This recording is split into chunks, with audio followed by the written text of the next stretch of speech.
she collapsed on the stairs. Her 6-year-old son dialed the wrong number, only to reach the billionaire CEO ex who abandoned them. "Hello, my wonderful family. May the Almighty cover every woman with lasting health, a spirit untouched by sorrow, and a courage that rises above every storm. May He heal those in pain, give peace to those who feel tired, and watch over every mother, sister, daughter, and wife who pours out love without measure. May no woman here ever lose her glow, for she is the heartbeat of our homes and the keeper of our souls. My dearest family, today holds a deep meaning for me. It is mine and Binta's 32nd engagement anniversary. I share this joy with you because you are not just viewers. You are my family, and every happiness I hold belongs to all of us together. If your heart is sincere, write, present. If your love is true, write, I am with Mr. Peter.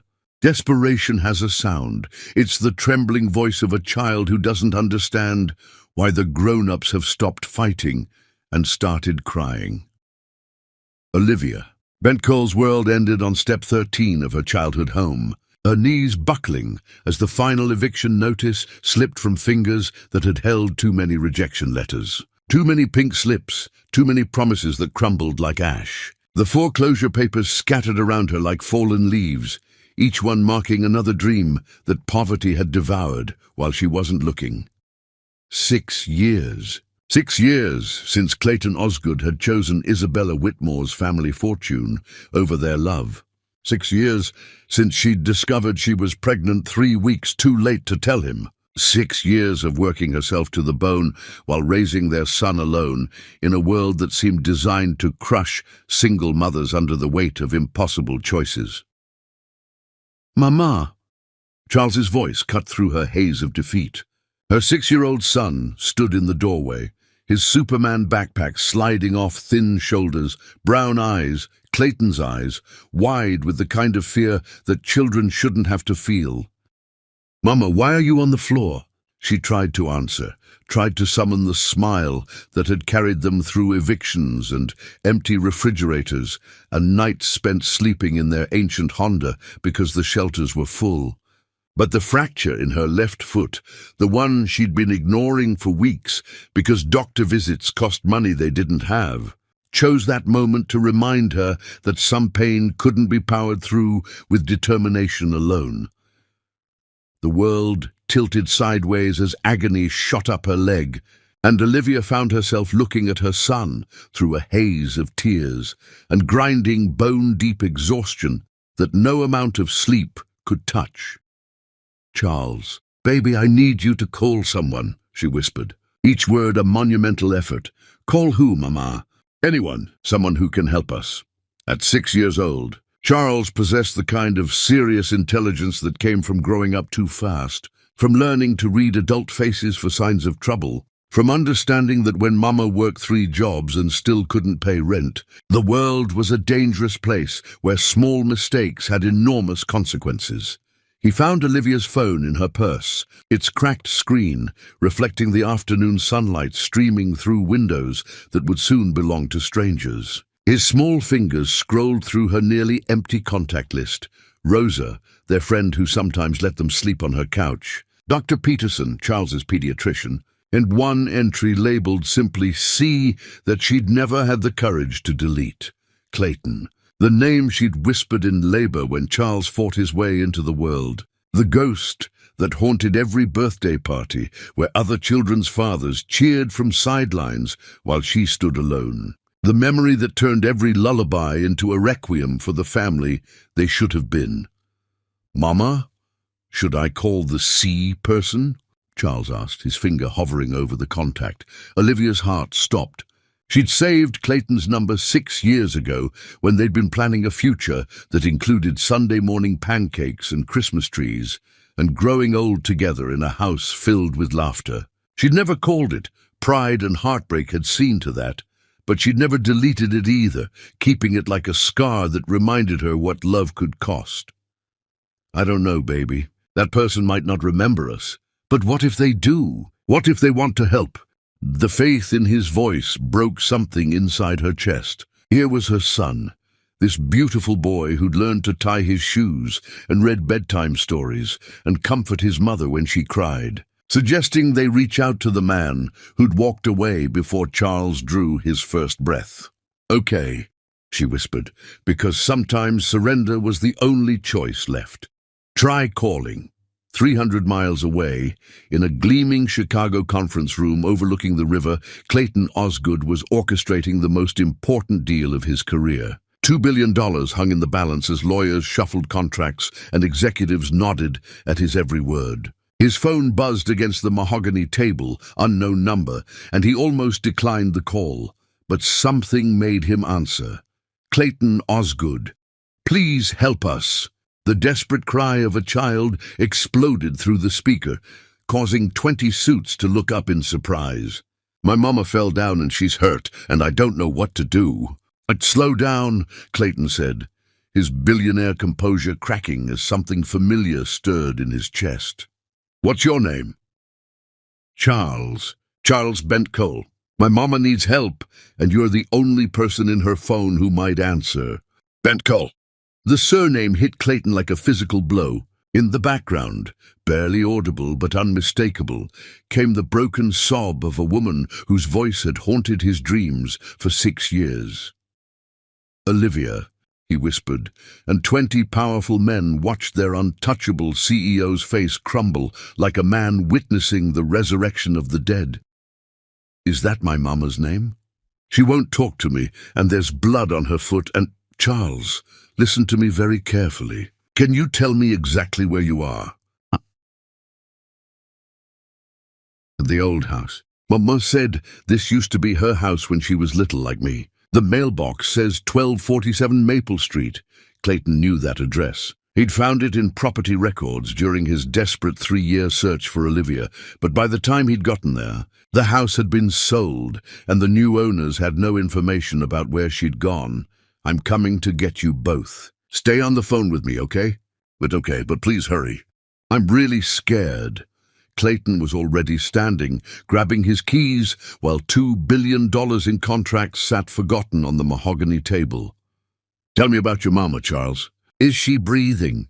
"Yes, but she's crying, and her foot looks really bad, and she keeps saying she's sorry." "She doesn't need to be sorry. None of this is her fault." As Clayton ran from the boardroom, leaving behind deals worth more than most countries' GDP, he pressed the phone to his ear like a lifeline, listening to a 6-year-old boy describe the woman Clayton had never stopped loving. His Maserati roared to life as he broke every speed limit racing across Chicago. Charles's frightened voice, his only anchor to sanity. "Mister, are you really coming to help us?" "Yes, I promise I'm coming." "Good. Mama really needs someone to take care of her for once. She's always taking care of me, but nobody ever takes care of her." The simple observation hit Clayton like a sledgehammer. For 6 years, while he'd been building an empire and attending charity galas, Olivia had been alone, working herself to exhaustion while raising their son with nothing but love and determination. Their son, because looking at Charles's picture on Olivia's cracked phone screen, Clayton could see himself reflected in every line of the boy's face. He found them on those familiar front steps, Olivia unconscious against the railing. Charles curled beside her like a guardian angel, still clutching the phone. The sight of her nearly drove him to his knees. She was painfully thin, her once glorious curves carved away by years of choosing between her own meals and Charles's needs. "Are you Clayton?" Charles asked, studying him with unnerving intensity. "I am." "You look like me." "Are we related?" The question hung in the air like a loaded gun as Clayton gently lifted Olivia into his arms, shocked by how light she'd become. "We'll talk about that later, buddy. Right now we need to get your mama to a doctor." As they raced toward Northwestern Memorial Hospital, Clayton caught Charles's eyes in the rearview mirror. The boy was studying him with the kind of solemn concentration that suggested he was solving a puzzle that adults had tried to hide from him. "Mr. Clayton." "Yeah?" "Thank you for coming when I called. Mama always says nobody's going to save us, but I think maybe she was wrong. The words shattered something in Clayton's chest, because he realized that for the first time in 6 years, Olivia Bent-Cole was absolutely wrong. Someone had come to save them, someone who should have been there all along. Chapter 2. Broken Bones. Hidden Truths. The cruelest injuries are the ones that never show on X-rays, the fractures of the heart that heal crooked and leave you limping through life, waiting for the next break. Northwestern Memorial Hospital's emergency room hummed with controlled chaos. But for Clayton Osgood, the world had narrowed to the small examination room where Olivia lay unconscious on a gurney, her face pale as winter moonlight and her left foot twisted at an angle that made his stomach clench with guilt and rage. Severe stress fracture, Dr. Mae Jemison explained, clipping X-rays to the light board with clinical efficiency. The bone has been compromised for weeks, possibly months. She's been walking on this injury without treatment, which explains why it finally gave way completely. Charles sat in the plastic chair beside the bed, his small legs swinging nervously as he clutched a juice box the nurses had given him. Clayton found himself studying the boy's profile, cataloguing every familiar feature while his heart hammered against his ribs like a caged bird seeking freedom. The resemblance was undeniable. Charles had Clayton's exact eyes, the same stubborn cowlick that had defied every expensive stylist in Chicago, the identical way of tilting his head when deep in thought. Looking at this 6-year-old was like staring at photographs of himself as a child. "Will she be okay?" Charles asked, his voice small but steady. "She'll be fine," Dr. Mae Jemison assured him, "but she's going to need complete rest for at least 10 weeks. No weight-bearing whatsoever for the first 6 weeks, then gradual rehabilitation with physical therapy." 10 weeks. Clayton ran a hand through his hair, the gesture that Charles unconsciously mirrored. "What about work? What about—" "Mr. Osgood," the doctor interrupted gently, "I need to be direct with you about something else the X-rays revealed. This woman is severely malnourished. Her bone density is dangerously low, and there are signs of chronic stress that suggest she's been living in survival mode for an extended period."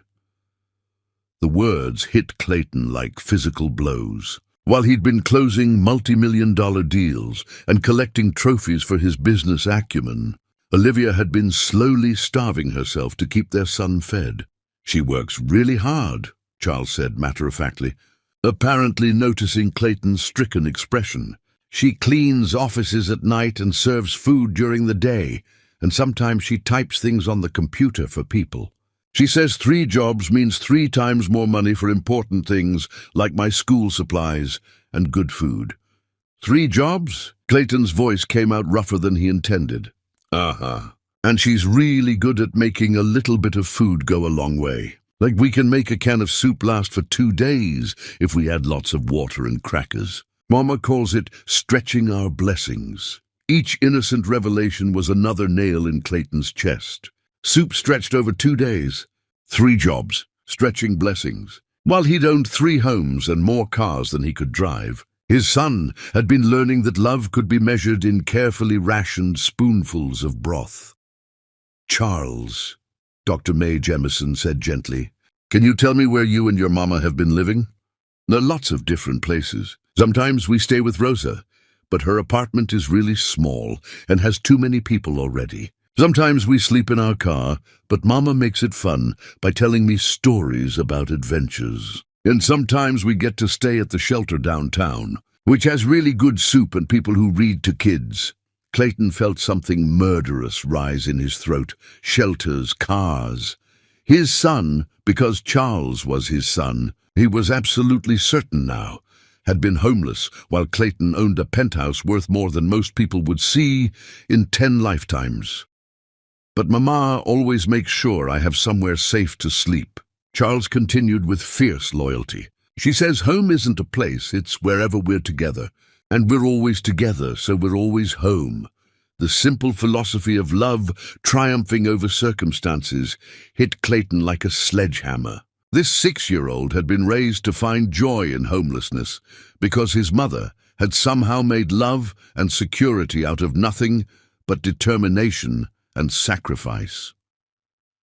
A soft moan from the bed drew their attention. Olivia's eyes fluttered open, unfocused at first, then sharpening as they found Charles's worried face. "Baby," she whispered, her voice hoarse from pain medication. "Are you okay?" "I'm fine, Mama. Clayton came to help us, just like I hoped he would." Olivia's gaze shifted to Clayton, and he watched every emotion flicker across her face in rapid succession: confusion, recognition, disbelief, and finally, a fury so pure it could have powered the hospital's electrical grid. "You," she breathed, struggling to sit up despite the cast now encasing her foot. "What are you doing here?" "Charles called me. He found my number in your phone and—" "Charles called you?" Her voice rose dangerously. "How did you get my number?" "I never gave you my number. You saved it 6 years ago," Clayton said quietly. "When we were together. You never deleted it, and Charles found it when he needed help." Olivia stared at him as if he were a ghost materializing in her hospital room.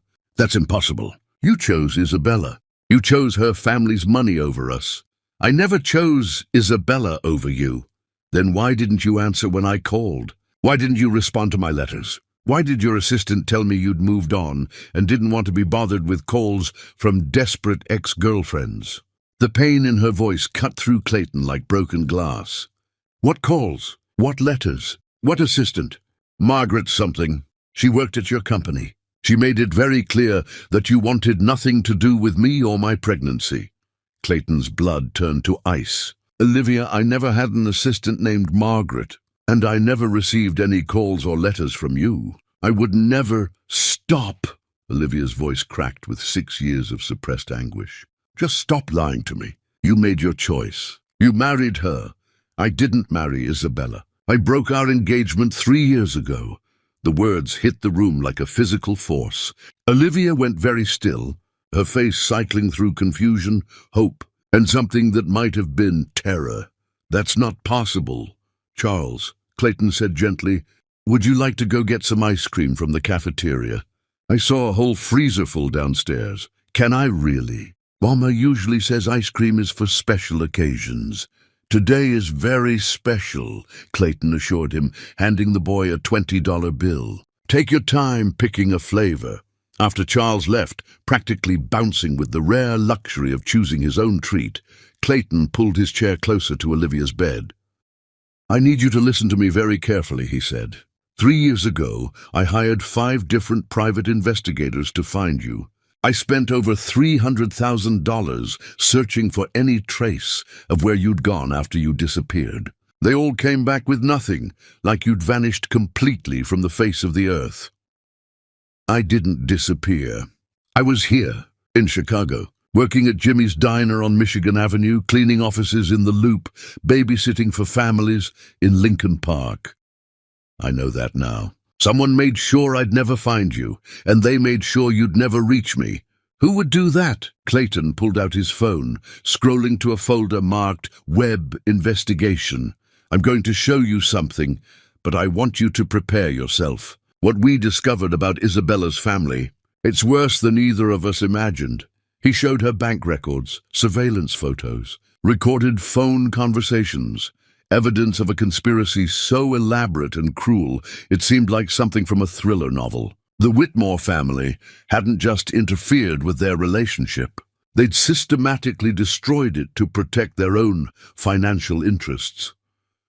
They kept you poor on purpose, Clayton said quietly as Olivia stared at the evidence. Every job interview that mysteriously went nowhere, every apartment application rejected despite good credit. They were pulling strings to keep you desperate and isolated. Why? The word came out as a whisper because Isabella's family was going bankrupt. They needed our marriage to save their textile empire, and they saw you as an obstacle to a merger worth hundreds of millions of dollars. Olivia's hands shook as she leafed through photographs of herself taken without her knowledge over the past 6 years, showing her at work, picking Charles up from daycare, sleeping in her car outside a 24-hour laundromat. They've been watching us. They have files on Charles, Olivia. School records, medical information, psychological evaluations done without your knowledge. They were building a case to destroy your credibility if you ever tried to claim child support. The violation was staggering. These people had turned her son into a pawn in their financial chess game, documenting every moment of struggle to use against her if necessary. "I think I'm going to be sick," Olivia whispered. "There's more." Clayton showed her the final piece of evidence, recorded conversations between Isabella and her father, planning his courtship like a military campaign. "Our entire relationship was orchestrated from the beginning. They researched your background, your schedule, even your favorite restaurants. Every coincidental meeting was planned." Charles bounded back into the room, chocolate ice cream smeared across his face and pure joy radiating from every pore. "Mama, they had 17 flavors. I got chocolate chip cookie dough supreme with extra sprinkles." Looking at her son's happiness, the simple pleasure of a 6-year-old who just experienced the luxury of choice, Olivia felt something fundamental shift inside her chest. "Charles," she said carefully, "what do you know about daddies?" "Just what other kids at school tell me. They say daddies teach you things and play catch and make sure monsters don't hide under your bed. What would you say if I told you that Clayton might be your daddy?" Charles looked between them with the serious concentration of a child processing life-changing information. "Would he want to be my daddy?" "Because I think I'd like that, but only if he really wants to, not because he has to." The question hung in the air like a prayer waiting for an answer. "I've wanted to be your daddy since the moment I heard your voice on that phone," Clayton said, his throat tight with emotion. "I just didn't know you existed until today." Charles nodded as if this made perfect sense. "That's okay. Mama says sometimes the best things take a while to find you, but when they do, you hold on really tight so they don't get lost again." "Is that what your mama says?" "Uh-huh. And Mama is really smart about love. She taught me that love isn't about being perfect. It's about not giving up on people even when things get hard." Clayton looked at Olivia. This woman who'd raised their son to be wise beyond his years while carrying the weight of abandonment she hadn't deserved. "I never gave up on you," he said. "I was kept away from you. But I'm here now, and if you'll let me, I'd like to spend the rest of my life making up for the years I missed." "It's not that simple, Clayton." "Why not?" "Because I spent 6 years learning how to live without you. I built a life that doesn't need rescuing. Charles and I were okay on our own." "Are you?" Clayton gestured toward her cast, toward the hospital bracelet that marked her as an indigent patient. "Are you really okay, or are you just very good at surviving?" The question cut deep because they both knew the answer. Survival wasn't the same as living, and love, real, honest, committed love, was the difference between merely existing and truly being alive. "I don't know how to trust you again," Olivia whispered.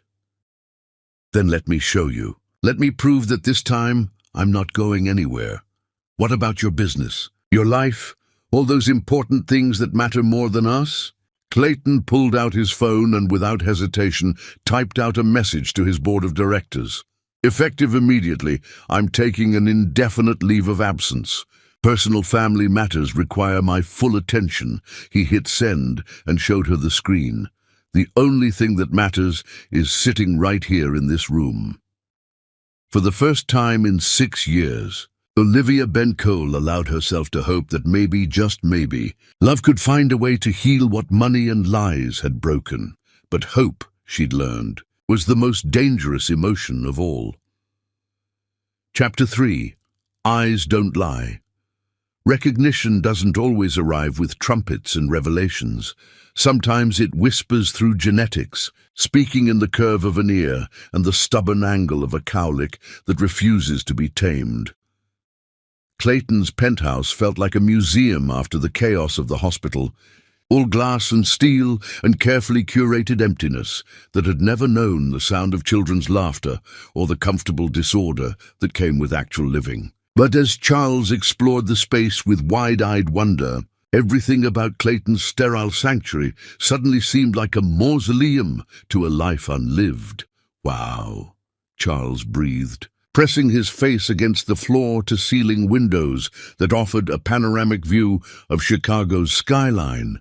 "It's like living in the clouds." "Are you sure people are allowed to touch things?" "You can touch anything you want," Clayton assured him, though he found himself holding his breath as small fingers approached priceless art pieces with the casual disregard of childhood curiosity. Olivia sat rigidly in the wheelchair the hospital had provided, her injured foot elevated and her face a careful mask of controlled emotion. She'd agreed to come here only because Child Protective Services had made it clear that her current living situation, rotating between shelters and sleeping in cars, was unacceptable for a recovering patient with a dependent child. "This is temporary," she'd announced during the drive home in Clayton's Bentley, her voice cutting through the leather-scented silence like a blade. "The moment I can walk properly, we're finding our own place.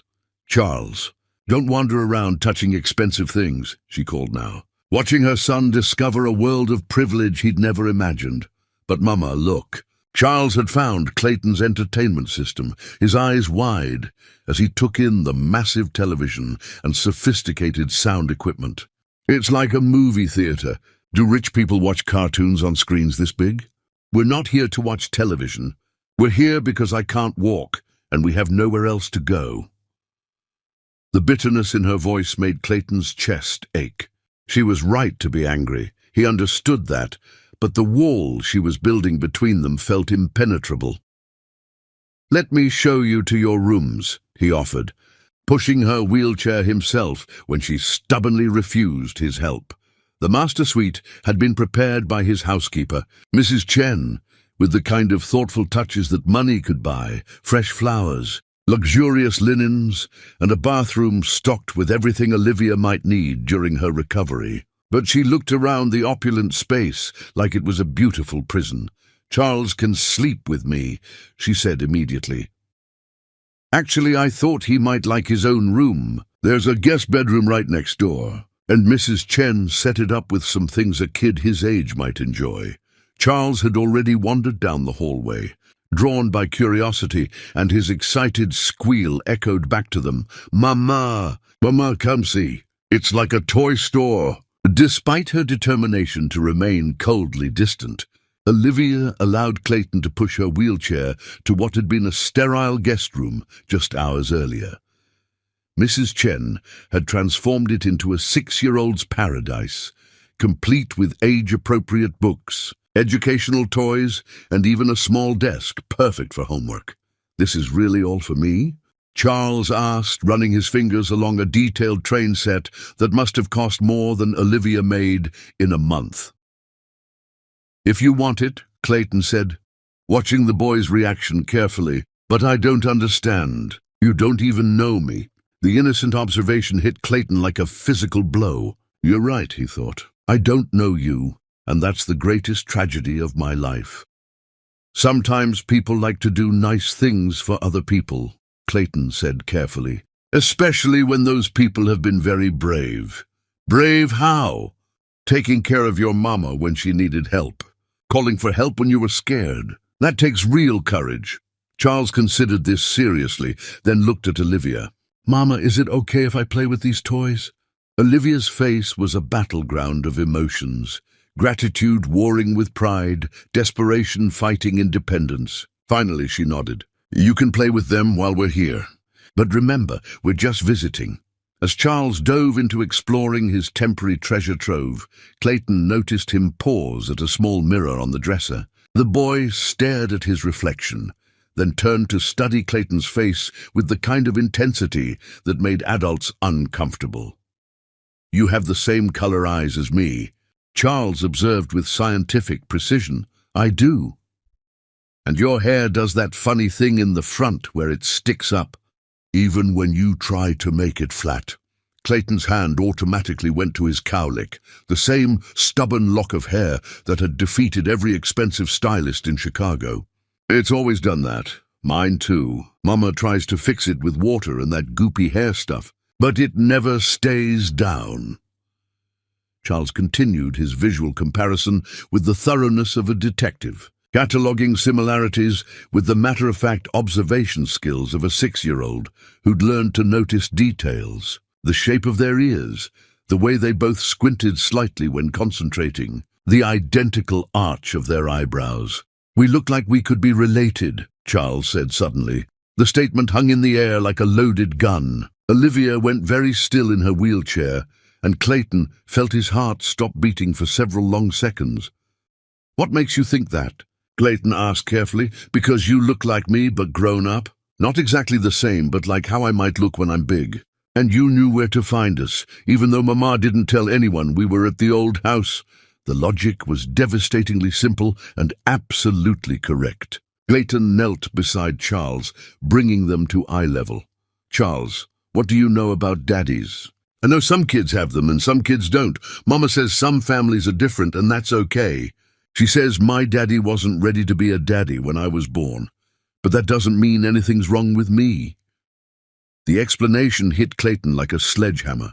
Olivia had crafted a story that protected Charles's self-worth while taking all the pain of abandonment onto herself.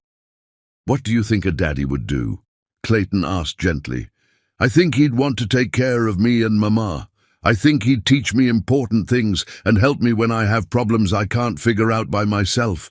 I think he'd make Mama smile more and worry less." Each word was another crack in Clayton's heart. This wise, beautiful child had created a perfect description of everything Clayton wanted to be. "And I think," Charles continued with devastating innocence, "that if I met my daddy, it would feel like finding a piece of myself I didn't know was missing." The truth hung between them, undeniable and overwhelming. Clayton saw himself reflected in every line of Charles's face, heard his own speech patterns in the boy's careful explanations, recognized his own curiosity in those endless questions. "Charles," he said softly, "what would you say if I told you I think I'm your daddy?" From across the room came Olivia's sharp intake of breath, but Charles simply nodded as if confirming something he'd already suspected. "I'd say that makes sense," the boy replied. "But I'd also say you missed a lot of important things, and Mama might be really angry about that for a while."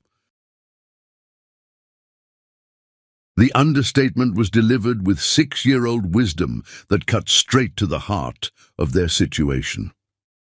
"You're right about both of those things," Clayton admitted. "The question is, what do we do now?" Charles looked between Clayton and Olivia, processing the adult complexities with remarkable composure. "I think you should probably apologize to Mama first. Really apologize. Not just say sorry, but mean it. And then maybe you could learn how to take care of us the way Mama takes care of me."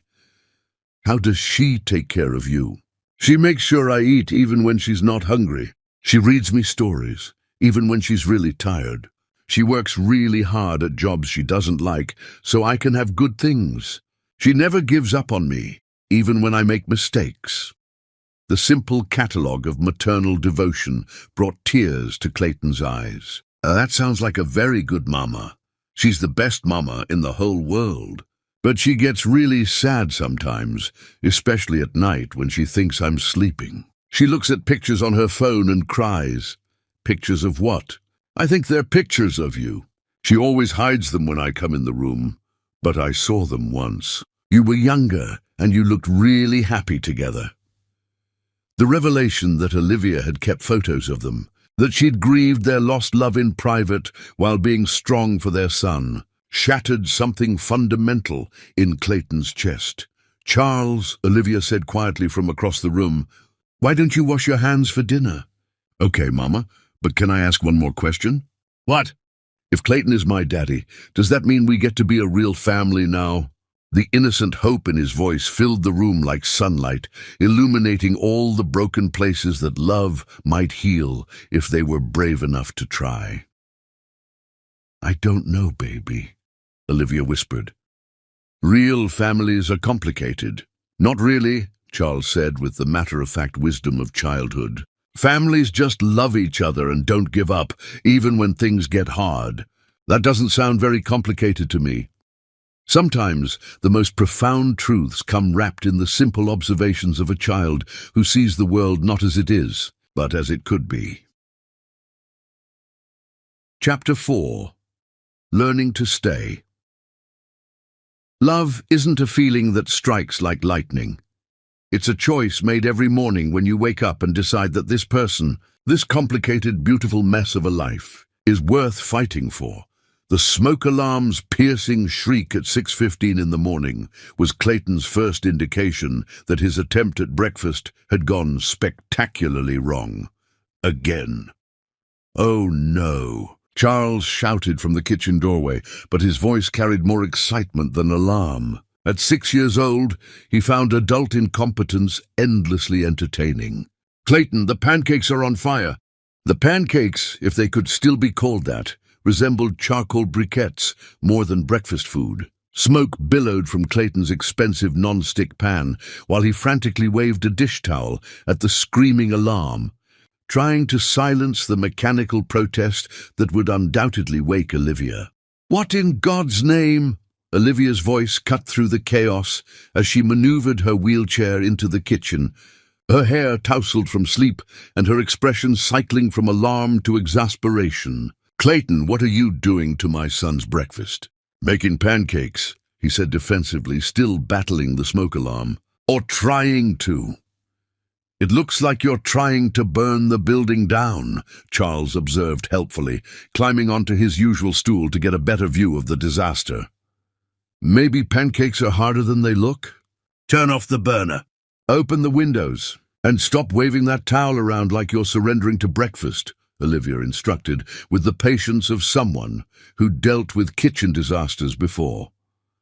Clayton followed her directions, feeling approximately as competent as a toddler with a chemistry set. In his previous life, the one that seemed like ancient history now, he'd subsisted entirely on restaurant meals and catered events. His kitchen had been more decorative than functional. Why don't you just call Mrs. Chen to make breakfast? Olivia asked, wheeling herself closer to assess the damage. Because Mrs. Chen only comes twice a week, and I want to learn how to take care of you both myself. The admission hung in the air between them, vulnerable and honest. Olivia's expression softened for just a moment before her defenses snapped back into place. We don't need you to take care of us. Maybe not, but I need to learn how. Charles, meanwhile, had found the bag of pancake mix and was reading the instructions with the serious concentration he brought to everything from homework to building block towers. I think the problem is you made the fire too hot, he announced. The box says medium heat, and you can test it by dropping a little bit of water in the pan. If it dances, it's ready. Your mama taught you that. Uh-huh. Mama knows how to cook lots of things, even with just one burner and no fancy stuff. She says cooking is like love. You have to pay attention and be patient, or it gets all burned and yucky. The simple wisdom hit Clayton like a revelation. For the next hour, he received a masterclass in basic cooking from a 6-year-old who'd learned kitchen wisdom from a mother who'd made miracles with limited resources. Not so fast with the flipping, Charles instructed as Clayton attempted his first successful pancake flip. Mama says you have to be gentle, like tucking a baby into bed. Your mama is very wise. She's the smartest person I know. She taught me to read when I was 4 because she said books could take you anywhere, even when you didn't have anywhere good to go. Another punch to Clayton's chest. While he'd been accumulating wealth and accolades, his son had been learning that literature was an escape route from harsh realities. What's your favorite book? Clayton asked. Where the Wild Things Are. Mama does all the voices and makes it really scary but fun. She says Max is brave because he's not afraid to feel big feelings, even when they're scary.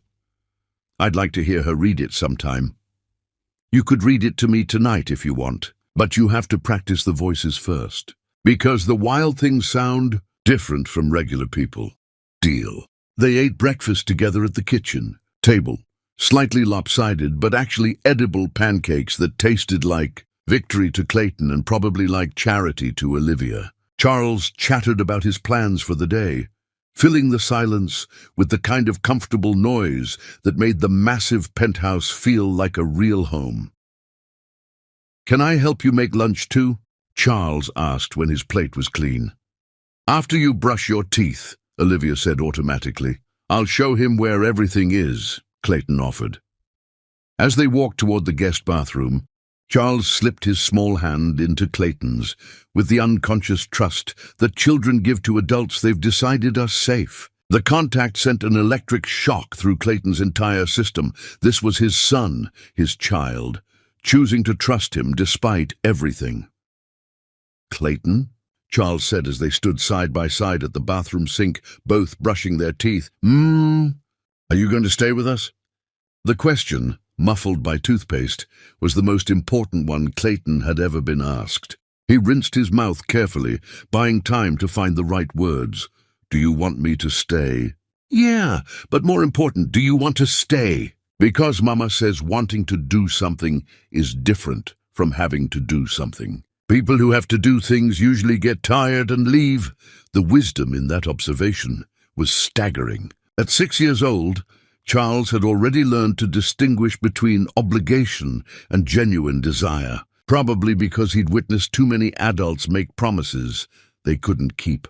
"I want to stay," Clayton said seriously, "more than I've ever wanted anything in my life. Even if it's hard, because taking care of people is really hard sometimes. Mama gets tired and worried, and sometimes she cries when she thinks I can't see her. Even if it's hard, even if Mama stays angry at you for a while, because she's really good at being angry when someone hurts her feelings. Even then." Charles nodded, apparently satisfied with these answers. "Okay, but you should probably know that I have bad dreams sometimes. And Mama usually lets me sleep in her bed when that happens. That's good to know. And sometimes I ask too many questions because I want to understand everything. Mama says curiosity is a good thing, but some grown-ups get annoyed." "I like questions. Ask me as many as you want. And I get scared about things I can't explain sometimes. Mama says that's okay, because feelings don't always make sense. But they're still real." Each revelation was another piece of the life Clayton had missed, another glimpse into the deep bond between mother and son that had sustained them through years of uncertainty. "Charles," he said carefully, "what would you think if I told you that I love you?" The boy considered this with typical seriousness. "I'd think that was really nice. But I'd also think you should probably tell Mama first, because she's been taking care of me by herself for a really long time, and she should get to hear important things before I do." Out of the mouths of babes. That evening, after Charles had been read to and tucked in, with Clayton doing a creditable imitation of the Wild Things' voices, Clayton found Olivia on the balcony, staring out at Chicago's glittering skyline with an expression he couldn't read. "He's asleep," Clayton reported, settling into the chair beside her without waiting for permission. "Thank you. Olivia, we need to talk. Do we? I love you. I loved you 6 years ago when we were planning a future together. I loved you through 6 years of not knowing where you were or if you were safe. And I love you now, seeing what an incredible mother you've become, watching how you raised our son to be kind and wise and brave."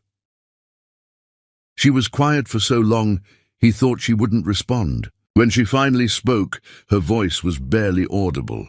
"I loved you too. So much it nearly destroyed me when you disappeared from my life. I never disappeared. I was stolen from you. By who? People who saw our love as an inconvenience to their financial plans. People who are going to pay for what they took from us. Clayton, but before I deal with them, I need you to know something. Charles asked me today if I was going to stay. Not if I could stay or if I should stay, but if I was going to stay. And I realized that's the only question that matters. What did you tell him? I told him yes. I'm staying, not because I have to, not because it's the right thing to do, not because you need me. I'm staying because this, he gestured between them toward the apartment where their son slept peacefully. This is the only life worth living. Olivia's hands were trembling in her lap. I'm scared, Clayton. Of what? Of trusting you. Of letting Charles get attached to the idea of having a father. Of believing this is real and having you leave when something better comes along. Nothing better exists. You don't know that. You've been a billionaire bachelor for 6 years. You don't know what it's like to be responsible for a child every single day, to put someone else's needs before your own every single time, to worry constantly about money and safety and whether you're screwing up the most important job in the world. You're right. I don't know those things, but I want to learn them. I want to worry about Charles's homework and his friendships and whether he's eating enough vegetables. I want to lie awake at night, planning his birthday parties and college funds, and wondering if I'm being too strict or too lenient. Those are just pretty words. Clayton, then let me prove it with actions. Let me show up every day. Let me learn to make pancakes that don't require calling the fire department. Let me be the man you needed 6 years ago and the father Charles deserves now. Tears were sliding down her cheeks, catching the city lights like diamonds. I don't know how to let you in again. Start small. Let me make breakfast tomorrow without burning down the kitchen. Let me read Charles another bedtime story. Let me prove that some promises are worth keeping. And if you change your mind, if this gets too hard or too boring or too real, then I'll be the man who broke his son's heart and lost the love of his life twice. And I'll deserve whatever hell that brings me.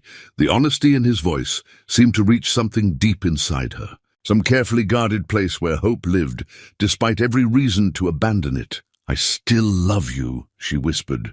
I hate that I do, but I never stopped. I love you too. Both of you. Always have, always will. When he kissed her, it tasted like forgiveness and possibility and the dangerous joy of second chances that might actually last this time. Above them, the stars witnessed two hearts choosing to trust despite every reason to guard themselves. And in the distance their son slept peacefully, dreaming of a family that might finally be complete. Chapter 5. Unraveling the Web. The most devastating betrayals are authored not by enemies, but by those who smile while they steal your life.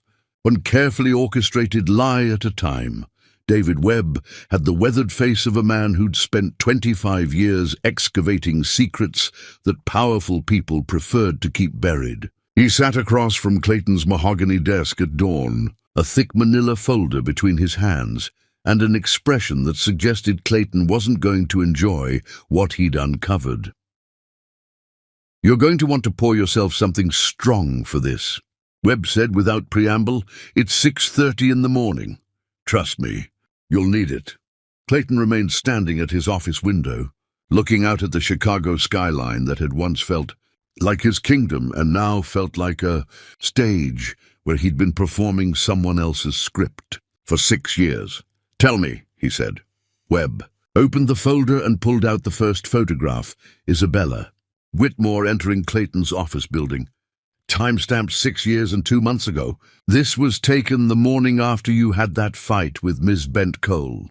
According to sworn testimony from your former assistant, Margaret Walsh, Ms. Whitmore spent 4 hours in this building that day. Doing what? Convincing your entire staff that Ms. Bent Cole was a mentally unstable gold digger trying to trap you with a false pregnancy claim. She was very persuasive, apparently. Offered to protect you from harassment by ensuring any communication from Ms. Bent Cole never reached you. Clayton's hands clenched into fists. Margaret told me Olivia never called. Margaret was paid $75,000 over 18 months to make sure that was true. Webb spread out bank records showing regular payments from a Whitmore family trust to Margaret Walsh. Every phone call was intercepted. Every letter was destroyed. Every email was deleted before it reached your inbox. The next photograph showed Olivia at a payphone outside Clayton's building, visibly pregnant, desperation written in every line of her posture. She tried for 9 months to reach you, Mr. Osgood. When the phones didn't work, she tried showing up in person. Security was instructed to escort her off the premises. By whose authority? Isabella's. She'd convinced them she was acting as your representative, protecting you from stalking behavior. Each revelation hit Clayton like a physical assault. While he'd been wondering why the woman he loved had vanished without explanation, she'd been fighting desperately to tell him about their son, only to be systematically blocked at every turn. It gets worse, Webb continued grimly. He produced a second set of documents, employment records, rental applications, credit reports. The Whitmore family didn't just intercept your communications. They actively sabotaged Ms. Bent Cole's life. The evidence was staggering in its scope and cruelty. Every job interview that had mysteriously gone nowhere. Every apartment application rejected, despite excellent credit. Every opportunity that had evaporated without explanation, all traced back to Whitmore influence and money. They kept her poor deliberately, Clayton said, the words tasting like poison, and isolated. Look at this. Webb showed him a series of emails between Isabella and various members of Chicago's social elite, systematically spreading rumors that Olivia was mentally unbalanced and prone to stalking wealthy men. By the time your engagement to Isabella was announced, half the city believed you'd narrowly escaped a dangerous obsession. Clayton stared at the evidence of Olivia's character assassination, feeling something murderous rise in his chest. How deep does this conspiracy go? Deeper than you can imagine. Webb pulled out surveillance photographs. Olivia working at a diner, picking Charles up from school, sleeping in her car outside a 24-hour laundromat. They've been monitoring her and your son for 5 years. They know everything about Charles, his teachers, his medical records, his academic performance. They've been watching my son. They obtained his medical records illegally, conducted psychological evaluations without Ms. Bent Cole's knowledge, and built a comprehensive file designed to destroy her credibility if she ever tried to claim paternity or child support. The violation was breathtaking in its scope. These people had turned Clayton's child into ammunition for their financial warfare, documenting every moment of struggle to weaponize against the mother who'd sacrificed everything to protect him. What was their endgame?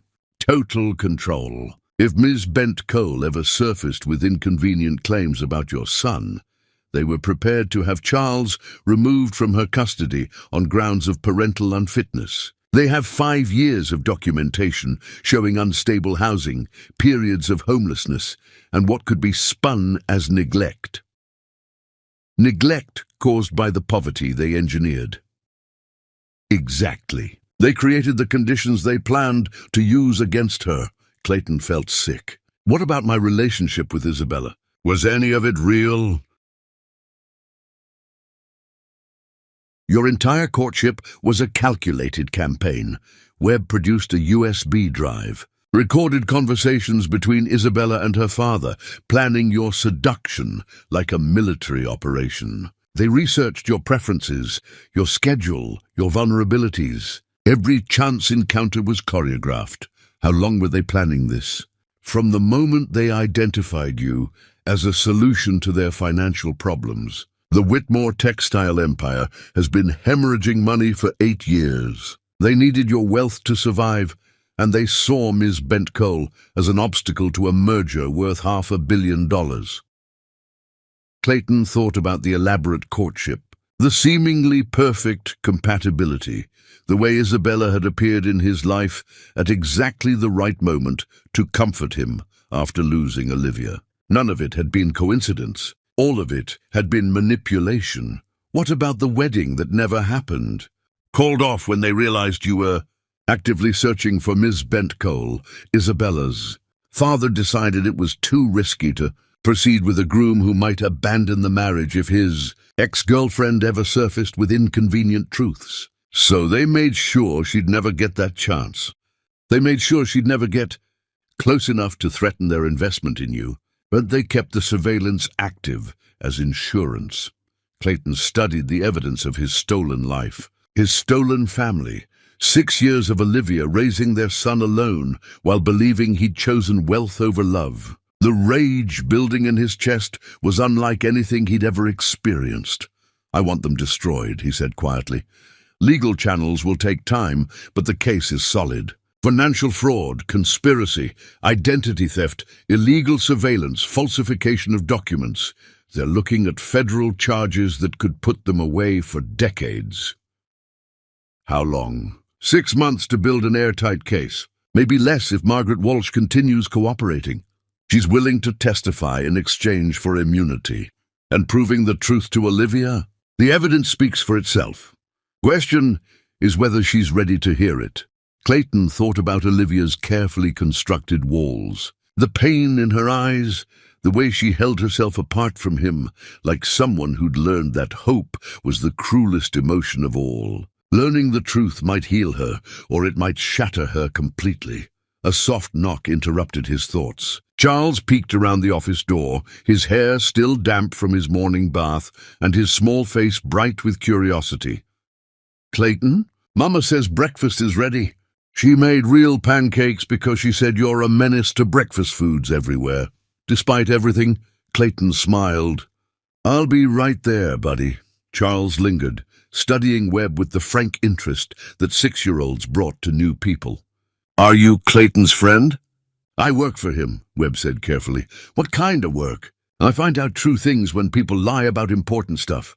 Charles nodded seriously. "That sounds like a really important job. Lying about important stuff can really hurt people's feelings."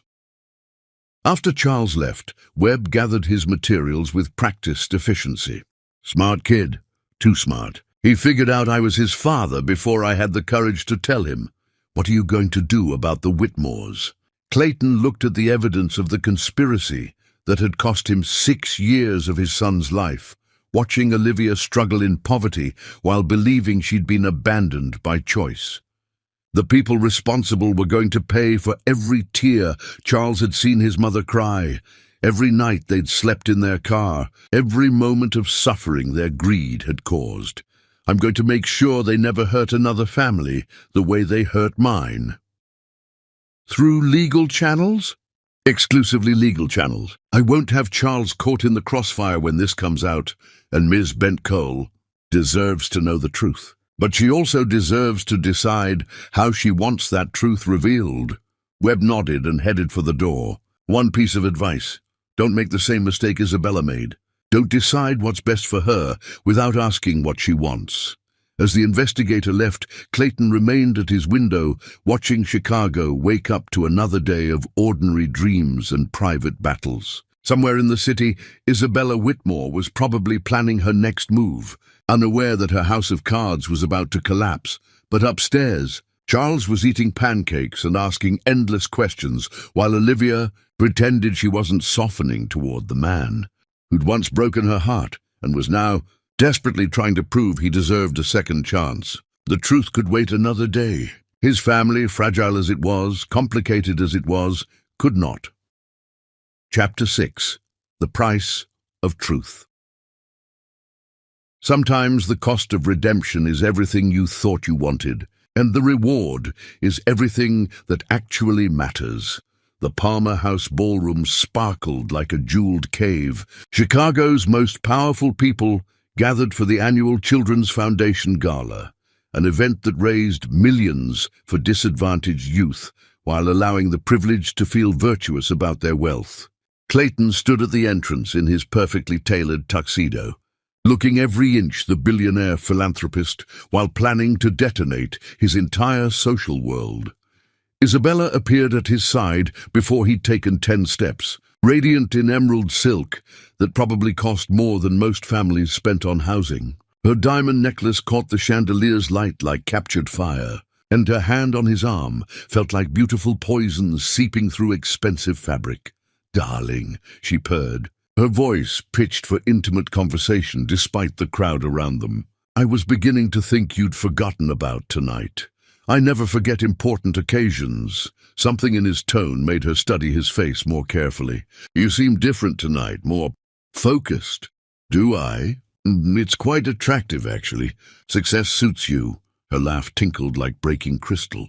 Speaking of which, Daddy says the merger papers are nearly finalized. We should discuss wedding dates soon.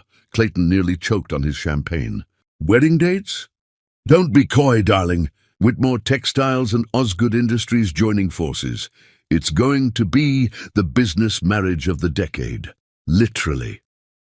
She gestured around the ballroom with obvious satisfaction. All of this will be ours soon. The casual revelation of their relationship as a corporate acquisition should have shocked him. But after seeing Webb's evidence, nothing about Isabella's manipulation could surprise him anymore. Isabella, he said carefully, what exactly do you think is happening between us? Oh, don't pretend you don't know.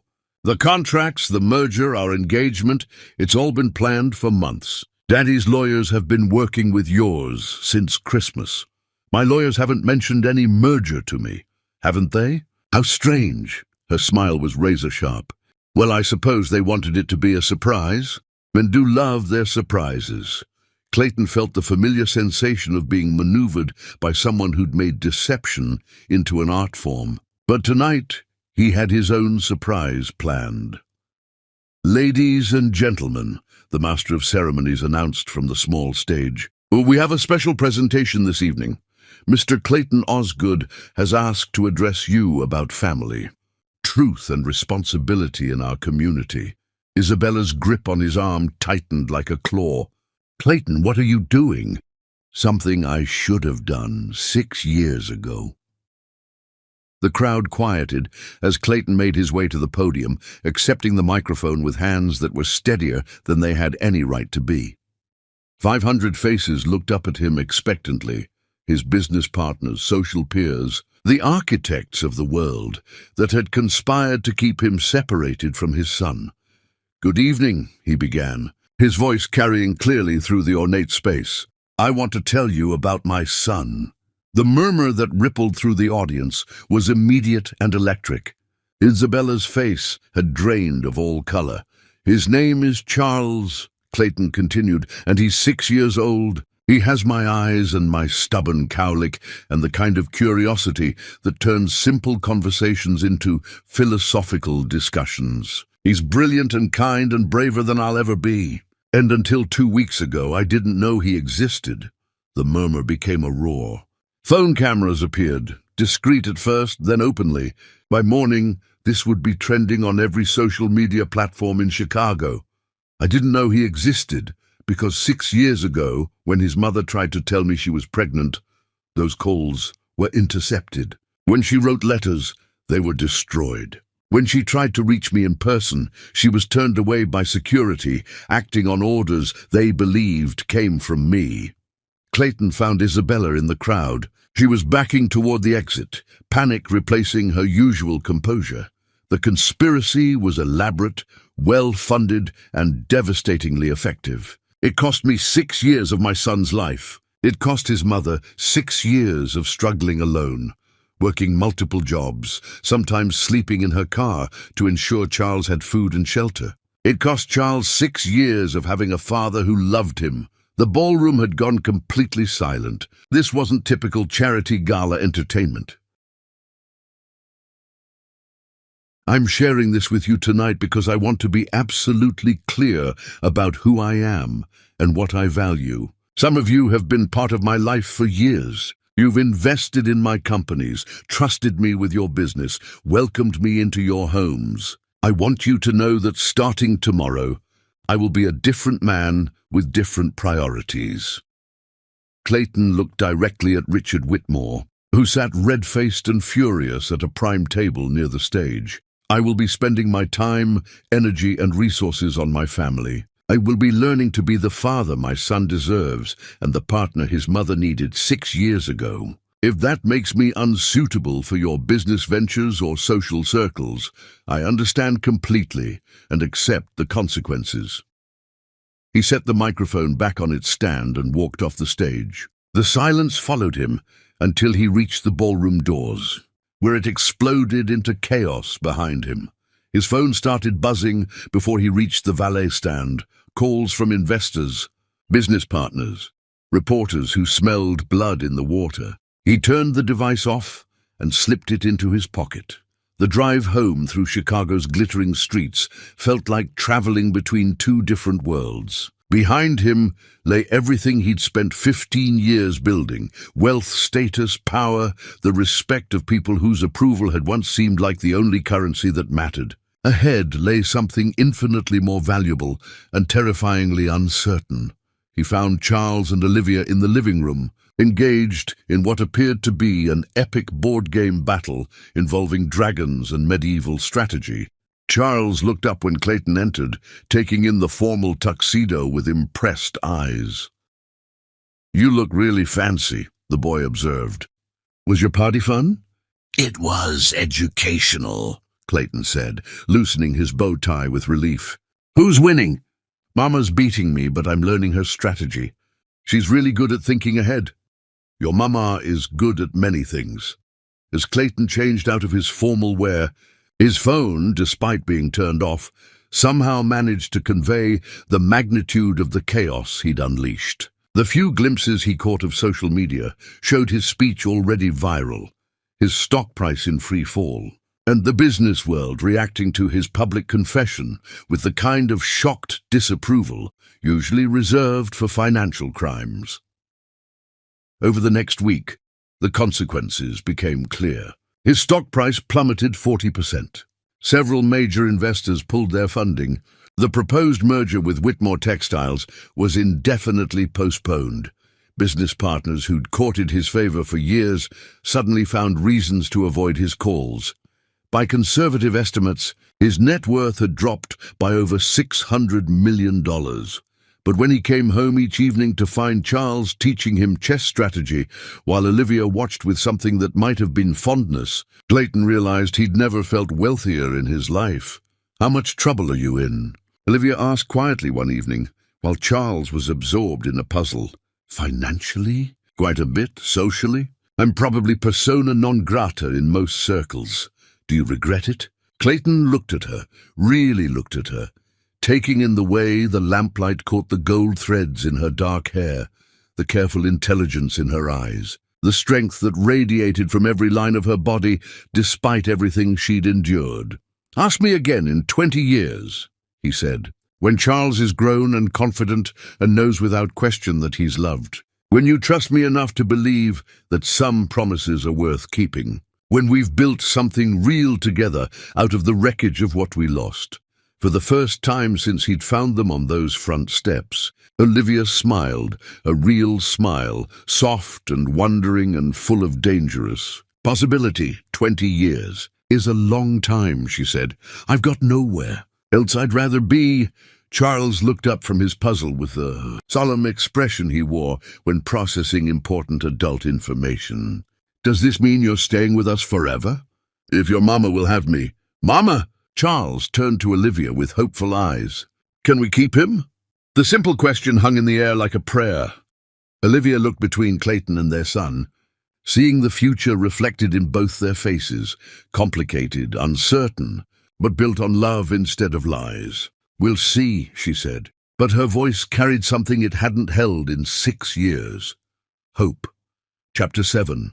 Stars and Second Chances. Healing happens in the space between heartbeats, when two damaged souls choose to trust despite every reason to guard their hearts. The pain hit Olivia at 3 in the morning like lightning forged from bone and regret. She bit back a cry, not wanting to wake Charles, and fumbled for the crutches beside her bed. The prescribed medication had worn off, and the stress fracture that should have been healing was instead radiating fire up her leg with each heartbeat. She made it to the kitchen before her strength gave out. collapsing into one of Clayton's expensive chairs, while Chicago sparkled beyond the floor-to-ceiling windows like a constellation fallen to earth. "Can't sleep." Clayton's voice made her jump. He stood in the doorway wearing pajama pants and a t-shirt, his hair disheveled in a way that reminded her painfully of lazy Sunday mornings 6 years ago, when the world had been full of possibility. "Just need medication," she said, struggling with the childproof cap that seemed designed to defeat people in actual pain. "Go back to bed." Instead, he moved closer, gently taking the bottle from her shaking fingers and opening it with ease. He shook 2 pills into his palm, then filled a glass with water and waited patiently while she swallowed them. "Thank you," she said stiffly. "How bad is it tonight?" "It's manageable." Olivia. Something in the way he said her name, gentle but firm. The voice of someone who'd learned to see through her deflections, made her defenses crack. "It hurts more than it should," she admitted. "Dr. Mae Jemison says that's normal with stress fractures that were neglected, but normal doesn't make it hurt less." Clayton pulled out a chair and sat across from her, his presence both comforting and unsettling. "When was the last time you took a full dose during the day?" "I don't like taking them when Charles is awake. They make me foggy and he needs me to be sharp. Charles is sleeping now, and there's nothing wrong with needing help sometimes. I've needed help for 6 years, she said bitterly. "I'm tired of being someone who needs things." "You're not someone who needs things. You're someone who's been doing the impossible without support, and your body is finally demanding that you slow down long enough to heal." The medication was beginning to dull the sharp edges of her pain, but it was also lowering the walls she'd spent 6 years building around her heart. "Why are you being so patient with me?" she asked. "Because I love you." "You can't love me. You don't know me anymore, don't I?" Clayton leaned forward, his eyes never leaving her face. "I know you've been having nightmares about losing Charles. I know you check on him at least twice every night to make sure he's still breathing. I know you save the last bite of every meal for him, even when you're still hungry." Each observation hit her like a small shock. "How do you know those things?" "Because I've been paying attention. Because I see how you touch your throat when you're worried. How you smile differently when you think no one's watching. How you whisper Charles's name like a prayer every time you think something bad might happen to him." The accuracy of his observations was devastating. No one had seen her this clearly in years, maybe ever. "I was so angry," she whispered. "I know. When Charles would ask about his father, I used to lie awake planning what I'd say if I ever saw you again. All the ways I'd make you understand what you'd put us through. What did you want to say?" The words poured out of her like poison being drawn from a wound. 6 years of suppressed rage and grief finally finding voice. "That loving you nearly killed me. That I called your office 19 times in 3 days after I found out I was pregnant, and each time they told me you were unavailable, I died a little more. That I stood outside your building until security made me leave. 8 months pregnant and desperate enough to beg." Clayton's face had gone pale in the city light, filtering through the windows. "That I went into labor alone, because I still believed even then that you'd come if you just knew. That Charles's first word was dada, and it shattered my heart because there was no daddy to hear it. That every milestone felt like evidence of your choice to abandon us. Olivia. That the worst part wasn't the poverty or the exhaustion or even the loneliness. The worst part was that I still loved you. Through all of it, I still loved you, and I hated myself for being that weak." Clayton was quiet for a long moment, processing the depth of her pain. When he finally spoke, his voice was rough with emotion. "I need to show you something." He disappeared down the hallway, returning with his laptop. The screen showed a private investigator's report dated 3 years after Charles's birth. "I hired 7 different firms to look for you," he said quietly. "Spent over $400,000 trying to find any trace of where you'd gone. They all came back empty, like you'd vanished from the face of the earth." Olivia stared at the documentation of his search, feeling something fundamental shift in her chest. "You looked for me?" "For 3 years. I called every hospital, every social service agency, every shelter from here to California. I hired investigators to trace your family connections, your college friends, anyone who might know where you'd gone. But I was here, in Chicago, working downtown, living in this same area.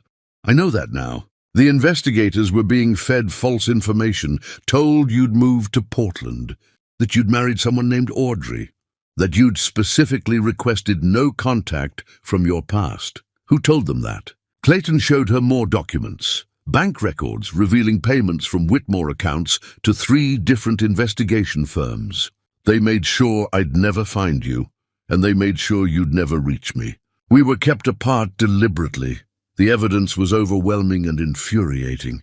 They'd been pawns in someone else's game, their love manipulated, and their son deprived of his father by people who saw their relationship as nothing more than a financial inconvenience. I need some air," she said, the weight of 6 years of misdirected anger crushing her chest. "Let me help you." "I can, please." Something in his voice made her accept his assistance. He helped her to the balcony, supporting her weight with gentle strength while Chicago spread out below them like a map of broken dreams and second chances. "Look up," he said softly. The sky was unusually clear for the city, stars visible despite the light pollution. They scattered across the darkness like diamonds on black velvet, ancient and constant and beautiful. "My grandfather used to tell me that promises made under starlight were the only ones that really counted," Clayton said. He claimed stars had been witnessing human love for millions of years, and they knew the difference between words and truth. Olivia looked up at the celestial audience, feeling small and hopeful and terrifyingly vulnerable. "So I'm promising you, under these stars, that I will never stop choosing you and Charles. Not for business, not for money, not because it's easy or convenient. I will be here when Charles loses his first tooth and when he graduates from college and when he brings his first heartbreak home for us to help. Heal, Clayton, I promise that I will. Spend every day for the rest of my life making up for the years I wasn't here. I can't give you back his first steps or his first words or the nights you stayed awake worrying about money, but I can give you every day from now until forever, if you'll let me." Tears were sliding down her cheeks, but for the first time in years, they felt like healing instead of pain. "I love you," she whispered. "I never stopped even when I tried to." When Clayton kissed her, she tasted salt from both their tears, and 6 years of longing and the dangerous, wonderful possibility of a love that might actually survive this time. Above them, the stars bore witness to 2 hearts choosing hope over fear, trust over safety, and the radical faith that some things, some people, are worth the risk of believing in again. The city hummed on below them, indifferent to the small miracle happening 20 floors above its streets. 2 people finding their way back to each other through the wreckage of lies and the simple, transformative power of a 6-year-old boy who'd never stopped believing that families could be whole. Chapter 8. Small hands, big dreams. Children see the world not as it is, but as it could be. And sometimes their innocence is the only compass we need to find our way home. The morning sunlight streamed through the penthouse windows as Olivia took her first steps without crutches in 10 weeks. The physical therapy had been grueling, each session a battle between her body's desire to heal and her mind's insistence that depending on Clayton, even temporarily, was dangerous territory for her carefully guarded heart. "Mama, you're walking!" Charles shouted from across the living room, where he'd constructed an elaborate city from blocks, action figures, and what appeared to be every pillow in the apartment. "Look how good you're walking."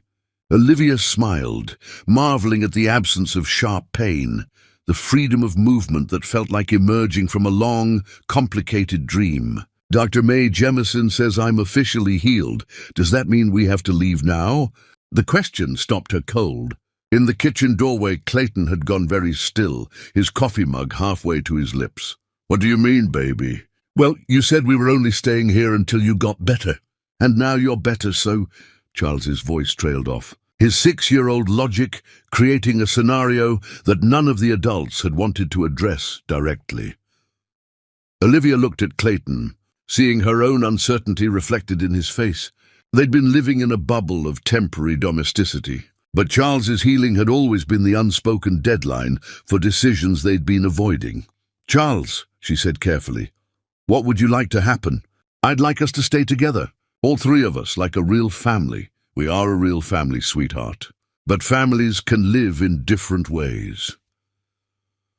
But I don't want to live in different ways, Charles interrupted with the kind of passionate clarity that children brought to important subjects. I like living here with you and Clayton.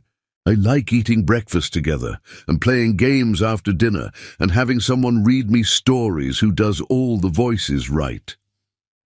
Clayton set down his coffee mug and moved closer. Charles, what if staying here meant some big changes? What if it wasn't just temporary anymore? What kind of changes? Well, I'd want to officially adopt you. That means I'd legally be your father, not just someone who cares about you. Charles considered this with typical seriousness. Would that mean I could call you Dad instead of Clayton, if you wanted to? And would it mean you'd come to school events and help me with homework and teach me how to drive when I'm old enough? Yes to all of that. And would you promise not to leave, even when I'm being difficult or Mama is worried about something? The question cut straight to the heart of Charles's deepest fear, that the adults in his life would disappear when things got complicated. I promise, Clayton said solemnly. Even when you're difficult, even when Mama worries, even when I make mistakes or burn dinner or can't figure out how to help with your math homework. Charles turned to Olivia with hopeful eyes. Mama, do you want Clayton to be my real dad? The question she'd been avoiding for weeks hung in the air between them. Olivia looked at Clayton, this man who'd learned to make pancakes and read bedtime stories and love her son as if he'd been there from the beginning. I think, she said slowly, that he already is your real dad. The adoption would just make it official. Charles's face lit up like Christmas morning. Really, even though he missed the first part of my life. Being a father isn't about being there from the beginning, Olivia said, the words surprising her with their truth. It's about showing up when you're needed and staying when things get hard. Like how you're my real mama, even though you didn't give birth to me in your tummy like some other mamas do. Olivia blinked in confusion. Charles, I did give birth to you. I know that. But you taught me that being someone's real parent is about love and taking care of them, not just about biology. So Clayton can be my real dad because he loves me and wants to take care of me, right? The 6-year-old's logic was flawless and heartbreaking in its simplicity. Right, Clayton said, his voice thick with emotion. If you want me to be, I do want that. But I have some questions first. Okay. Are you going to marry Mama? The question landed like a small bomb in the middle of their family discussion. Olivia felt her cheeks flush, while Clayton looked like he'd been asked to solve advanced calculus. Charles, Olivia said quickly, that's not something you need to worry about. But I do need to worry about it, Charles insisted, with the stubborn determination he'd inherited from both parents. Because if you get married, then we'd really be a family forever. And if you don't get married, then maybe you might decide you don't want to live together anymore. Marriage doesn't guarantee that people stay together, baby. I know that. David at school has divorced parents, and they still both love him. But they got divorced because they stopped loving each other. You and Clayton still love each other, right? Out of the mouths of babes. Charles, Clayton said carefully, your mama and I are still figuring out our relationship. But no matter what happens between us, I will always be your father, and I will always be part of your life. That's a promise that has nothing to do with marriage. But you do love Mama, right? Very much. And Mama, you love Clayton, right? Olivia felt trapped by her son's relentless logic and innocent faith. Yes, I love him. Then why can't you just get married and be happy? It seems really simple to me. Clayton laughed, despite the tension. Most important things seem simple when you're 6. I'm almost 7, Charles corrected. And I think grown-ups make things too complicated. If you love each other and you want to live together and take care of each other, then you should just do it. What if we make mistakes? Olivia asked. What if we hurt each other's feelings sometimes? Then you say sorry and try to do better. That's what you taught me. The simplicity of it was staggering. Here was a child who'd experienced instability and uncertainty for most of his life, offering a roadmap to happiness based on love, forgiveness, and the courage to keep trying. Charles, Clayton said seriously, if your mama and I did get married someday, and if I adopted you officially, would you want to change your last name? To what? Well, you could be Charles Osgood or Charles Bent Cole Osgood, or keep Charles Bent Cole. Whatever feels right to you.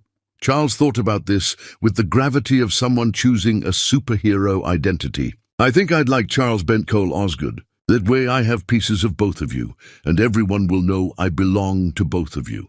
That's a very wise choice, Olivia said, her voice catching on the emotion of hearing their son plan his place in a family that finally felt permanent.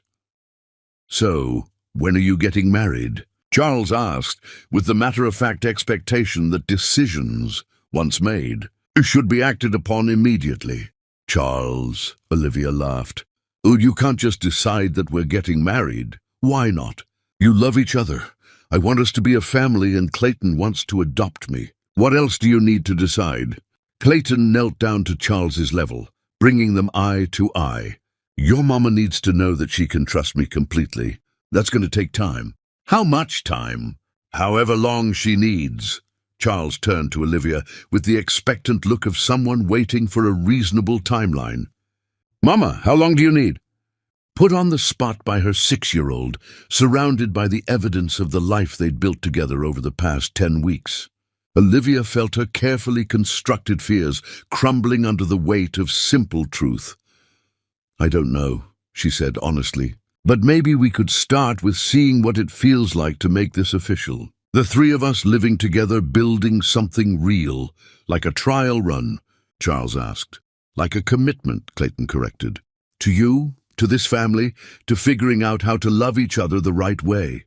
Charles nodded as if this made perfect sense. And if the commitment goes well, then maybe marriage later? Maybe, Olivia said, and for the first time, the word felt like possibility instead of fear. Good, Charles said, returning to his block city with the satisfied air of someone who'd successfully negotiated an important treaty. I'll plan the adoption party and the maybe wedding. I'm good at planning celebrations. As Olivia and Clayton watched their son arrange his toy family in their blockhouse, they realized that sometimes the most important decisions weren't made in dramatic moments, but in quiet kitchens, guided by the wisdom of a child who understood that love, in the end, was really very simple. You show up, you stay, you keep choosing each other one day at a time. Chapter 9. Fractures and Faith. Truth has a way of burning through lies like sunlight through fog, but sometimes the hardest person to convince of your innocence is the one who's been hurt so deeply that trust feels like betrayal. The envelope arrived on a Tuesday morning, hand-delivered by courier while Charles was at school, and Olivia was attempting to teach Clayton the finer points of laundry folding. The return address read, Whitmore and Associates Legal Services, and Clayton's face went pale as he tore it open. What is it? Olivia asked, noting his expression.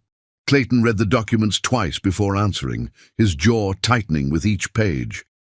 Isabella is suing me for breach of promise and demanding $200 million in damages. Breach of promise? For what? She claims we had a verbal agreement to merge our companies through marriage, and my public rejection of her has cost the Whitmore family their financial future. Olivia felt something cold settle in her stomach. Can she do that? She can try, but more importantly, Clayton showed her the second set of papers. She's filed for emergency custody of Charles. The words hit Olivia like a physical blow. On what grounds? She claims I'm the biological father, and that your period of homelessness makes you an unfit guardian. She's arguing that Charles should be placed with his paternal family while DNA testing is conducted. That's insane. She has no claim to Charles. She doesn't need a valid claim, just enough legal maneuvering to create chaos and force us into court. Clayton crumpled the papers in his fist. This is revenge, pure and simple. Olivia sank into the nearest chair, her newly healed foot suddenly feeling unsteady. How long do we have? The custody hearing is scheduled for next week. She's requesting emergency placement, which means the judge could rule immediately. Next week? Olivia's voice rose to near panic. Charles doesn't even know any of this is happening. How do I explain that someone wants to take him away from us? We don't explain it. We fight it. What if we lose? Clayton knelt beside her chair, taking her hands in his. We won't lose. Isabella doesn't have any real evidence, and David Webb has been building our case against the Whitmores for months. This lawsuit is actually going to backfire on her. How can you be so sure? Because I know something Isabella doesn't know yet. What? Clayton smiled grimly. Margaret Walsh kept copies of everything. Every forged document, every intercepted call, every payment made to keep us apart. She's been cooperating with federal investigators for 6 months. Before Olivia could respond, the elevator chimed. They weren't expecting anyone, and Clayton's doorman was usually meticulous about announcing visitors. Isabella Whitmore stepped out like she owned the building, dressed in a cream-colored suit that screamed old money, and wearing the kind of confident smile that suggested she held all the winning cards. Isabella, Clayton said, standing to put himself between her and Olivia. You're trespassing. Oh, I don't think so. After all, we're about to be family. Her gaze swept over the domestic scene, folded laundry on the couch, Charles's artwork on the refrigerator, the comfortable disorder of people actually living together. How charmingly a domestic. What do you want? To discuss our son, of course. We don't have a son, don't we? Isabella reached into her designer handbag and pulled out a thick manila envelope. I think you'll find these documents quite interesting. She spread the contents across Clayton's coffee table with theatrical precision. DNA test results, birth certificates, medical records, and photographs that made Olivia's blood run cold.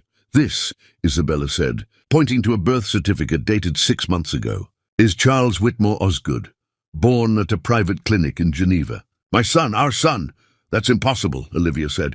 Is it? Tell me, Clayton, do you remember our last night together? 3 months ago, after that lovely dinner at Alinea, you'd been drinking, feeling sorry for yourself about this whole domestic fantasy, and I was available. You're lying. The DNA evidence suggests otherwise. Isabella's smile was all sharp edges. 99.7% probability of paternity. Quite conclusive, wouldn't you say? Clayton studied the documents, his face cycling through confusion and growing alarm. Even if this were real, which it isn't, this child would be 6 months old. Charles is 6 years old. Oh, this isn't about your Charles, darling. This is about my Charles, your other son, the one who's been living with a nanny in Switzerland while I waited for the right moment to introduce him to his father.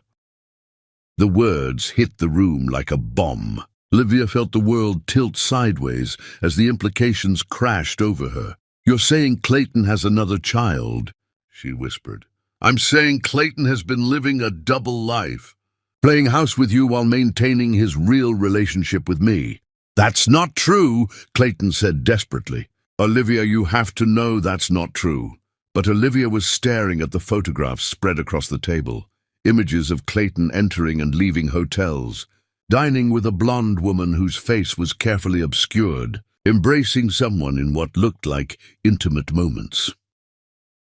These were taken over the past 3 months, Isabella continued smoothly, while he was supposedly devoted to your little family reunion. Those are fake, Clayton said immediately.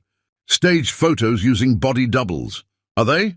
I have witnesses who can testify otherwise. Hotel staff who remember serving champagne to your room. Restaurant servers who saw you with your secret companion.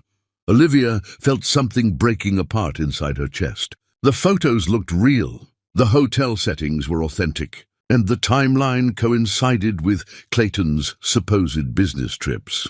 I'll give you time to process this revelation, Isabella said, gathering her materials with practiced efficiency. But I want you to understand something clearly. My son deserves to know his father, and frankly, I'm tired of sharing. She paused at the elevator, turning back with a smile that could have cut glass. Oh, and Olivia? You might want to ask Clayton about his recent trip to Geneva, just to satisfy your curiosity about where he really goes on those business meetings. The elevator doors closed behind her, leaving a silence that felt like the end of the world. Olivia, Clayton said carefully, this is all fabricated, every piece of it. Did you go to Geneva 3 months ago? Yes, but for business. To meet with Swiss banks about tracking Whitmore financial records. I was building our case against them. But you were there when these photos were supposedly taken, when this DNA sample was allegedly collected. I never saw Isabella. I never had contact with any child. I was there for 18 hours, tracking money transfers through 3 different banks. But the doubt was already spreading through Olivia's chest like poison. She'd been here before, trusting Clayton completely, only to have that trust weaponized against her. The evidence looked convincing. The timeline matched his absence, and Isabella's confidence suggested she had more ammunition waiting. I need some time to think, Olivia said quietly. Don't let her destroy what we've built. What if what we've built isn't real? It's real. You know it's real. But as Olivia looked at the photographs scattered across Clayton's coffee table, evidence of betrayal or elaborate fiction, she couldn't tell which. She realized she didn't know anything anymore. When Charles gets home from school, she said, her voice hollow, don't mention any of this. I won't have him scared about custody battles or confused about whether his father is trustworthy. He's our son, Olivia. No court is going to take him away from us. Is he our son, or is he just my son and your mistake? The question hung between them like a blade, cutting through the fragile trust they'd rebuilt over the past months. Outside, Chicago hummed with ordinary life. People going to work, children playing in parks, families believing in their own permanence while the world shifted beneath their feet.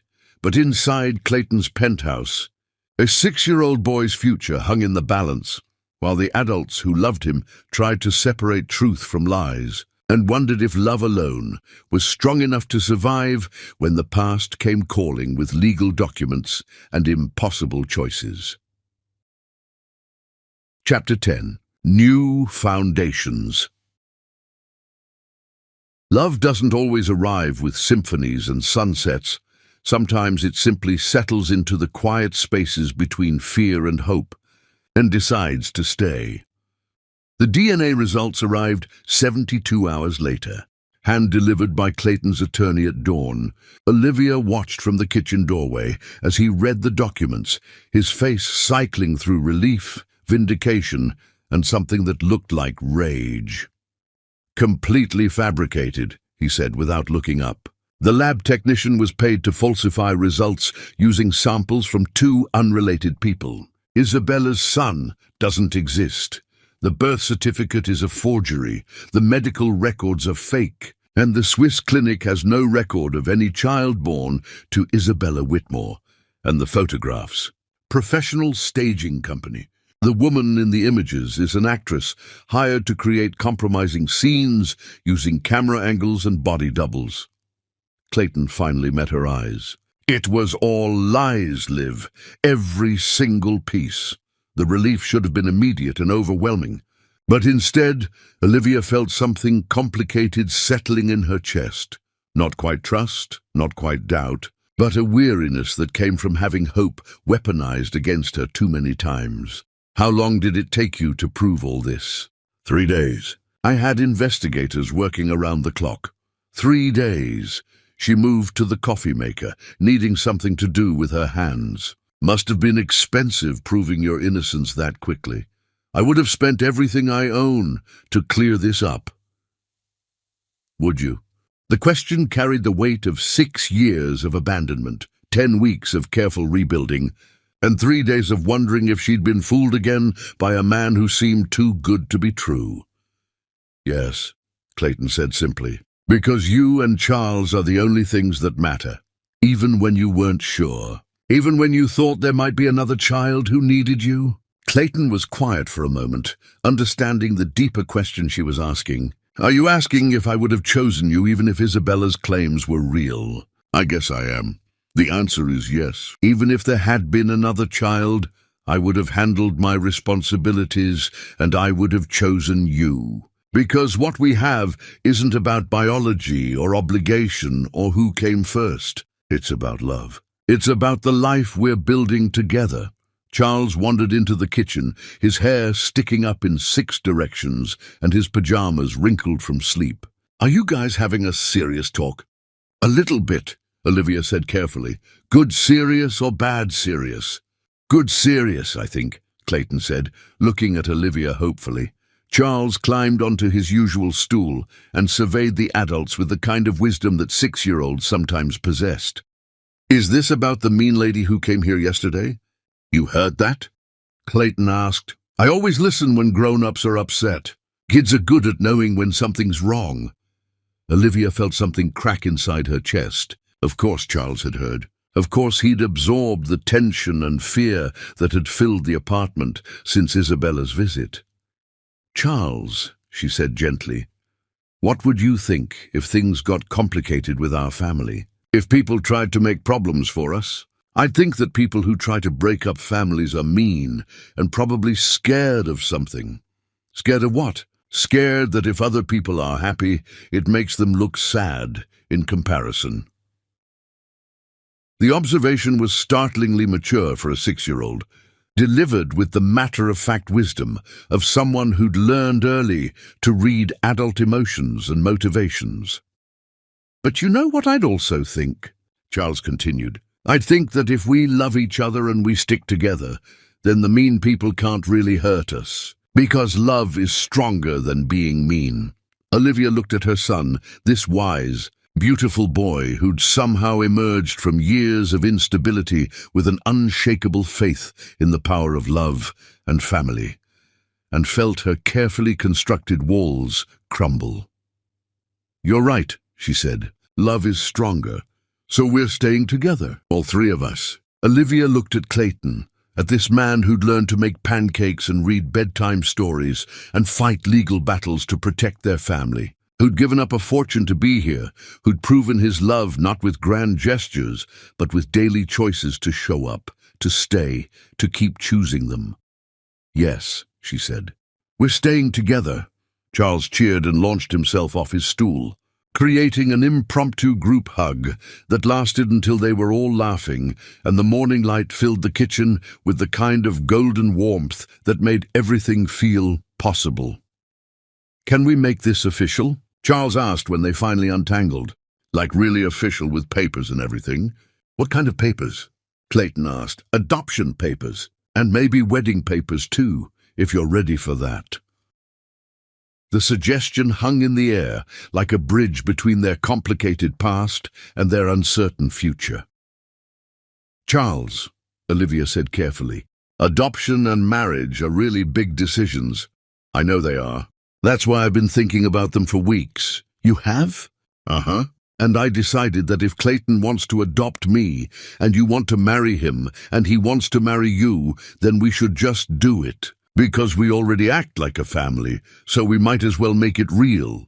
The logic was unassailable and terrifying in its simplicity. What if we make mistakes? Olivia asked. What if we hurt each other sometimes? Then we'll say sorry and try to do better. That's what families do. Clayton knelt down to Charles's level, bringing them eye to eye. If I adopt you officially, it means I'll be your legal father forever. Even if your mama and I sometimes disagree about things, even if our family isn't perfect, even if life gets complicated. I know what adoption means, Charles said seriously. It means you choose to be my dad, not because you have to, but because you want to. That's exactly right. And if you and Mama get married, it means you choose to be a family forever, not just until it gets hard. Also exactly right. Charles turned to Olivia with hopeful eyes. So, Mama, are you ready to choose forever? Looking at her son's expectant face, then at Clayton's careful hope, Olivia realized that she'd been ready for weeks. The fear had been stronger than her readiness, but it hadn't been more real. Yes, she said, the word feeling like stepping off a cliff into open sky. I'm ready to choose forever. 6 months later, Cook County Courthouse hosted the smallest wedding in its history. Just a judge, 2 witnesses, and a 6-year-old ring bearer who took his job so seriously that he practiced walking down the hallway for an hour before the ceremony. Do you, Olivia Bentcole, take Clayton to be your husband, to love and honor and probably argue with sometimes, but to never give up on? I do.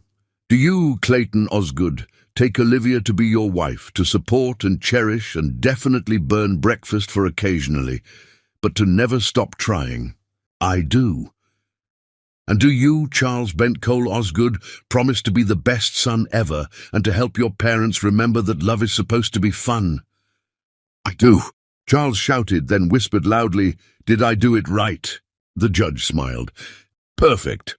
They signed the marriage certificate and the adoption papers on the same day, making official what had been true for months, that families weren't just born. They were chosen day after day, choice by choice, until love became stronger than fear and hope became more powerful than doubt. That evening, they sat on their balcony watching Chicago twinkle in the darkness below, Charles asleep between them after an exhausting day of being the center of attention. Any regrets? Olivia asked, playing with the simple gold band that felt like it had always belonged on her finger. About what? Giving up your old life for this one? Clayton considered the question seriously. A year ago, I was sitting in empty restaurants having conversations with people whose names I can't remember, talking about profit margins and market projections. I went home to an empty penthouse and fell asleep wondering why success felt like failure. And now I wake up to a 6-year-old explaining why pancakes need happy thoughts to cook properly. I spend my evenings being beaten at board games by someone who hasn't lost his sense of wonder. I fall asleep next to the woman I love, planning family adventures and worrying about parent-teacher conferences. Does that scare you? It terrifies me. But you know what scared me more? The possibility of missing it. The possibility of spending the rest of my life wondering what would have happened if I'd been brave enough to choose love over everything else.